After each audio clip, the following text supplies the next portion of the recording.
শহরের ব্যস্ততাময় কোলাহল জীবনযাপনের মাঝে আমরা চাই এমন একটা জায়গা ঘুরে আসতে যেখানে থাকবে না কোনো কোলাহল, যেখানে প্রাণ খুলে নিঃশ্বাস নেওয়া যাবে, যেখানে মাটির গন্ধ অনুভব করা যাবে, যেখানে শুধুই শান্তি মনের আঙিনায় ধরা দেবে বারে বারে। তাই আজকে আমার গন্তব্য ছিল কলকাতা থেকে 60 কিলোমিটার দূরে অবস্থিত হাওড়া জেলার রূপনারায়ণ নদীর ধারে দেউলটি গ্রামে, যেখানে বাংলা সাহিত্যের অন্যতম কথা সাহিত্যিক লেখক শরৎচন্দ্র চট্টোপাধ্যায় তার জীবনের 12টি বছর কাটিয়েছিলেন। বহু উপন্যাস এবং বই যেই বাড়িতে বসে তিনি লিখতেন, সেই বাড়িটি বর্তমানে কেমন অবস্থায় আছে, সেই বাড়ির আশপাশের গ্রাম তথা সেখানকার শরৎ মেলা সব কিছু ঘুরে দেখব এবং আমার অভিজ্ঞতা আপনাদের সাথে শেয়ার করব আজকের আমার এই ছোট্ট ভিডিওটির মাধ্যমে। তাহলে চলুন ঘুরে আসি শরৎচন্দ্র চট্টোপাধ্যায়ের সেই বসত বাড়ি থেকে।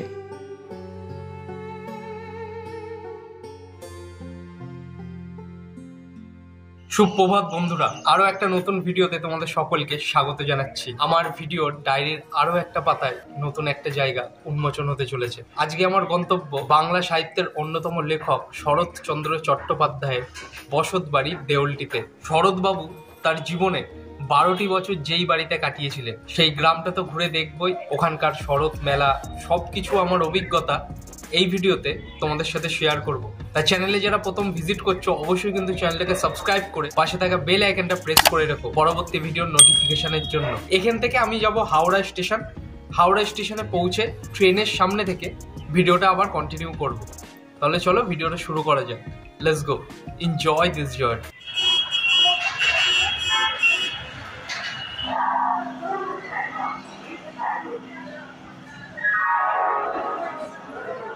এই খড়গপুর লোকালে করেই আমি পৌঁছাবো দেউলটিতে।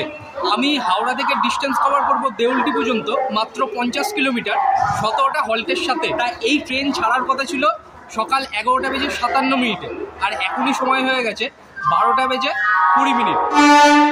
তো বন্ধুরা, এখন ঘড়িতে সময় হয়েছে ঠিক দুপুর 12টা বেজে 23 মিনিট, আর আমাদের হাওড়া খড়গপুর লোকাল ছেড়ে দিয়েছে হাওড়া স্টেশনের 13 নম্বর প্ল্যাটফর্ম থেকে।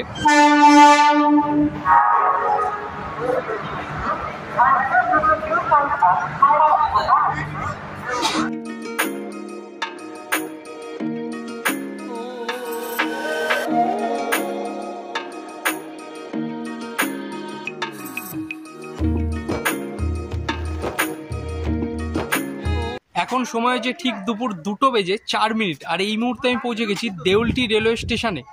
এইবার এই স্টেশনের 1 নম্বর প্ল্যাটফর্ম দিয়ে বাইরে বেরোবো, আর ওইখান থেকেই টোটো পেয়ে যাব শরৎকুটির যাওয়ার জন্য। সামনে যে 4 নম্বর প্ল্যাটফর্ম দেখতে পাচ্ছ, ওই প্ল্যাটফর্মেই কিন্তু আমি ট্রেন থেকে নেমেছি, আর আমি এখন আছি ঠিক 3 নম্বর আর 2 নম্বর প্ল্যাটফর্মের মাঝখানে। আর এইখানে তোমরা এই শরৎচন্দ্র চট্টোপাধ্যায়ের মূর্তিটা দেখতে পাবে। আমাকে যেতে হবে এই 1 নম্বর প্ল্যাটফর্মের দিকে। এই হচ্ছে দেউলটি স্টেশনের 1 নম্বর প্ল্যাটফর্মের বাইরেটা। এই বেরিয়েই তোমরা এখানে কিন্তু গ্যারেজ দেখতে পাবে, সামনে একটা মাঠ দেখতে পাবে, আর এই সরু রাস্তা ধরেই কিন্তু সামনের দিকে এগিয়ে যেতে হবে। এই দেউলটি স্টেশনের বাইরে বেরিয়েই তোমরা কিন্তু একটা বাজার পাবে। এই বাজারের মধ্যে থেকেই হেঁটে কিছুটা এগিয়ে গেলেই কিন্তু টোটো স্ট্যান্ড পাওয়া যাবে শরৎকুঠির যাওয়ার জন্য। এই হচ্ছে দেউলটি বাজার। এইখানে যেই দোকানগুলো বন্ধ দেখছো, এটা আর সকালের টাইমে যদি আমি আসতাম এখানে সমস্ত দোকানপাট খোলা থাকতো। তাই এই রাস্তা ধরেই কিন্তু আমাকে সামনের দিকে এগিয়ে যেতে হবে।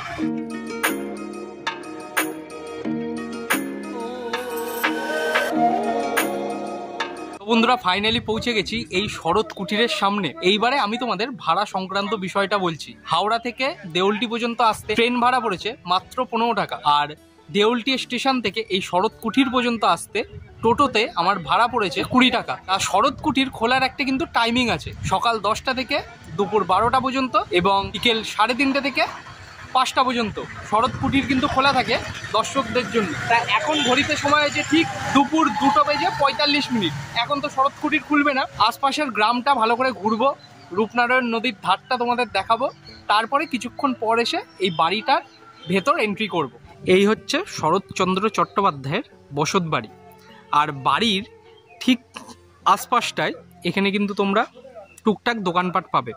এই ডাবের দোকান আছে এইখানে, সামনে তোমার আইসক্রিমের দোকান। খুব ভালো বিষয়, যারা এখানে গাড়ি নিয়ে আসবে বলে ভাবছো তাদের জন্য কিন্তু এই পার্কিং জায়গাটা করা আছে। আর এখানে কিন্তু বিনামূল্যে তোমরা গাড়ি পার্কিং করতে পারবে। আর গ্রামে যাওয়ার রাস্তাটা কতটা সুন্দর, দুপাশে এরকম গাছ আর মাঝখান থেকে এই সুন্দর রাস্তা গ্রামের দিকে চলে গেছে।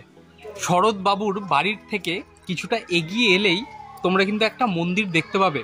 আর আমি কিন্তু সেই মন্দিরের সামনেই এখন পৌঁছে গেছি, তোমাদের মন্দিরটা দেখাচ্ছি। কত সুন্দর একটা মন্দির করা আছে এই গ্রামের মধ্যে। এই হচ্ছে সেই মন্দির। এই মন্দিরের নাম হচ্ছে নাট মন্দির, স্থাপিত 2011 সালে। আর মন্দিরটা কতটা সুন্দর দেখো। মন্দিরটা দুপুর যেহেতু, তাই গেট এখন বন্ধ করা আছে। দুটো কিন্তু মন্দির আছে এইখানে। গ্রামের মধ্যে এন্ট্রি করেই কার সাথে দেখা দেখো, বজরংবলী। একটা না, শয় শয় প্রচুর আছে এইদিকে। ওই দেখো একটা রাস্তার ওপর বসে পুরো সব লাইন দিয়ে আছে দেখো। ওহো, তা গ্রামের দিকে এলে এমন দৃষ্টান্ত কিন্তু চোখে পড়বেই। আর গ্রামটা এতটা সুন্দর, শান্ত স্নিগ্ধ পরিবেশ, সাথে রূপনারায়ণ নদীর এই কোমল শীতল হাওয়া, অসাধারণ লাগছে। আর জায়গাটা দেখো কতটা সুন্দর। ওফ, কি দারুণ জায়গা।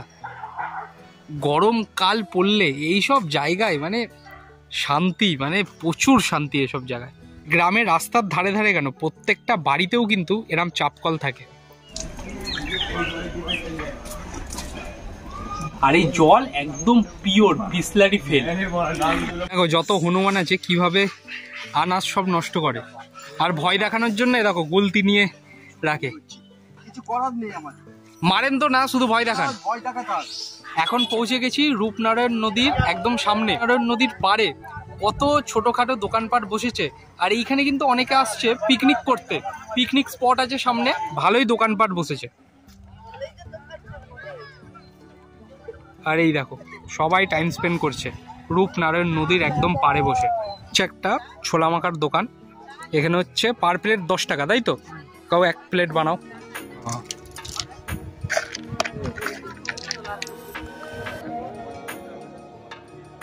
রূপনারায়ণ নদীর ধারে এই সৌন্দর্য উপভোগ করছি, সাথে এই ছোলা মাখা, জাস্ট আলাদা কম্বিনেশন। আর মোটামুটি বেশ ভালো, তোমরা কিন্তু এখান থেকে ট্রাই করতেই পারো।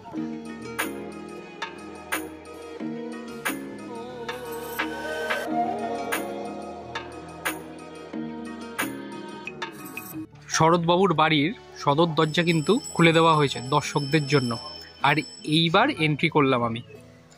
আর এইখানে ভেতরে এন্ট্রি করেই কত সুন্দর দেখো, গাছগাছালি দিয়ে ভেতরটা অসাধারণ এক পরিবেশের সৃষ্টি করেছে। 3:30 কিন্তু গেট খুলে দেওয়া হয়েছিল। এইখানে টাইমিংটা কিন্তু বেশ ভালোভাবে পালন করা হয়।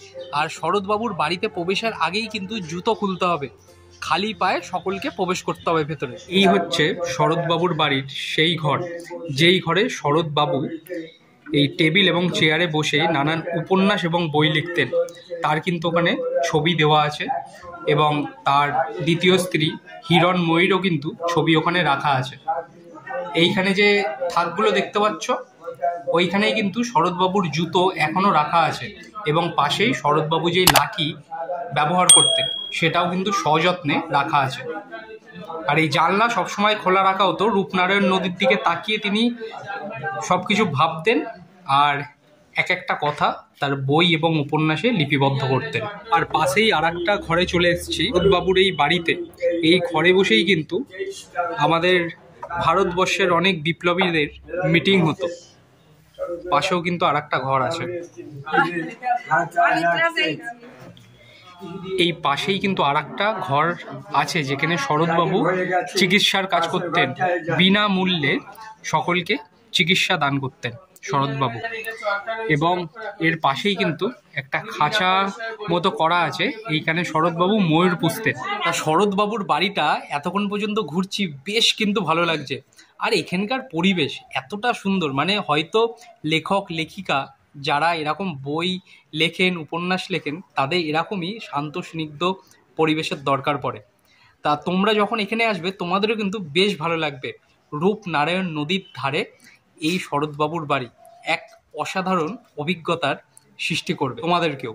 তা এখন আমি শরৎবাবুর ঠিক বাড়ির পেছনের দিকটা এসেছি। এইখানে শরৎবাবুর বাড়ির রান্নাঘর এবং কিন্তু ধানের গোলা রাখা আছে। শরৎবাবুর বাড়ির পেছনের এই যে হচ্ছে রান্নাঘর এবং ধানের গোলা, আর ওই দিকেই হচ্ছে শরৎবাবুর বাড়ির বাথরুম, যেখানে উনি গোসল করতেন। তোমাদের দেখালাম।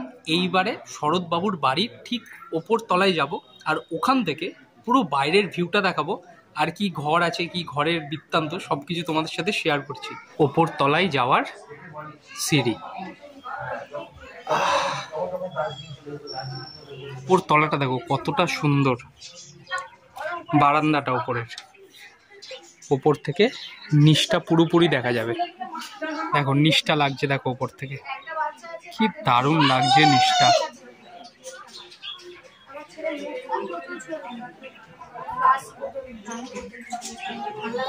ঘরটা হচ্ছে ওপর তলায়, এটি হচ্ছে শরৎবাবুর ভাইয়ের ঘর। রুম দেখতে পাচ্ছ, ওইটাই হচ্ছে শরৎবাবুর ঘর, ওখানে শরৎবাবু থাকতেন। এই বাড়িতেই কিন্তু শরৎবাবু তার জীবনের 12টি বছর কিন্তু কাটিয়েছিলেন। নানান বই এবং উপন্যাস এই বাড়িতে বসেই কিন্তু তিনি লিখেছেন। একটা কথা বলবো, সপ্তাহে অনেকেই আমরা বিভিন্ন জায়গায় যাওয়ার একটা প্ল্যান করি একদিনে ঘুরে আসার, তাই শরৎবাবুর বাড়িটা কিন্তু অন্যতম। এইখানে তোমরা একবার ঘুরে যেও, একটা নস্টালজিক ফিল হতে কিন্তু বাধ্য। শরৎবাবুর বাড়ির ঠিক পেছনের দিকে এইখানে কিন্তু শরৎবাবুর ভাই শরৎবাবু এবং তার দ্বিতীয় স্ত্রী হিরণময়ীর সমাধিস্থল করে দেওয়া আছে। প্রথমেই যেই সমাধিটা দেখতে পাচ্ছ, এটা হচ্ছে তার দ্বিতীয় স্ত্রী হিরণময়ীর সমাধিস্থল, আর বাঁদিকে স্বামী বেদানন্দ তার ভাই ছিলেন, তার সমাধি করা আছে। আর পাশেই হচ্ছে লেখক শরৎচন্দ্র চট্টোপাধ্যায়ের সমাধি। আর এই হচ্ছে শরৎবাবুর বাড়ির সামনের পুকুর পাড়।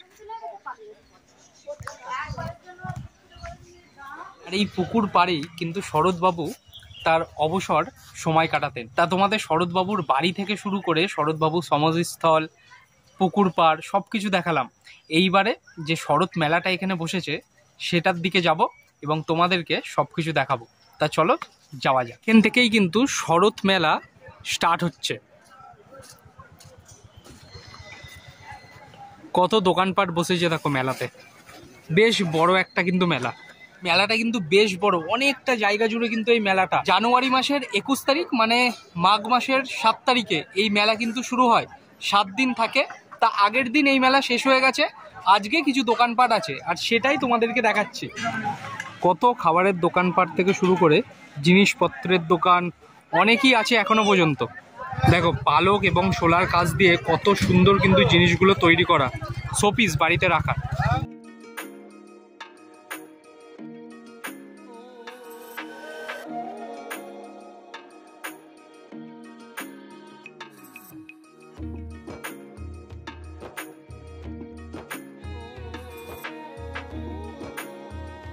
তো করে এই টেডিগুলো 100 টাকা, এই টেডিগুলো 100 টাকা, 100 টাকা এগুলো 100 টাকা করে। দেখো কত সুন্দর, এই পুকুর টেডি সব 100 টাকা এগুলো। আচ্ছা আচ্ছা।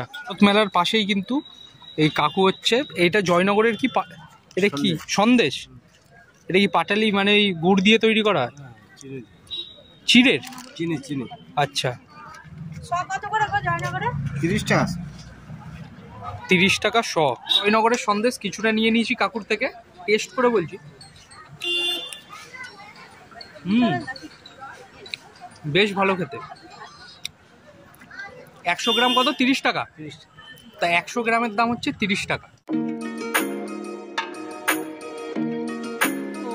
বিকেল 5টা বেজে 21 মিনিট আর এই মুহূর্তে পৌঁছে গেছি দেউলটি রেলওয়ে স্টেশন। এই ছিল আজকের ভিডিও। যদি ভিডিওটা তোমাদের ভালো লেগে থাকলে অবশ্যই তোমাদের ভালোবাসাটা দেখিও লাইক, শেয়ার অ্যান্ড সাবস্ক্রাইবের মাধ্যমে। দেখা হচ্ছে খুব তাড়াতাড়ি আরও একটা নতুন কোনো জায়গা, নতুন কোনো ভিডিওর সাথে। সবাই ভালো থেকো, সুস্থ থেকো, এভাবেই আমার সাথে বিভিন্ন জায়গায় জার্নি করতে থাকো। Keep support me guys, take care and আজকের জন্য টাটা ফ্রম দেউলটি।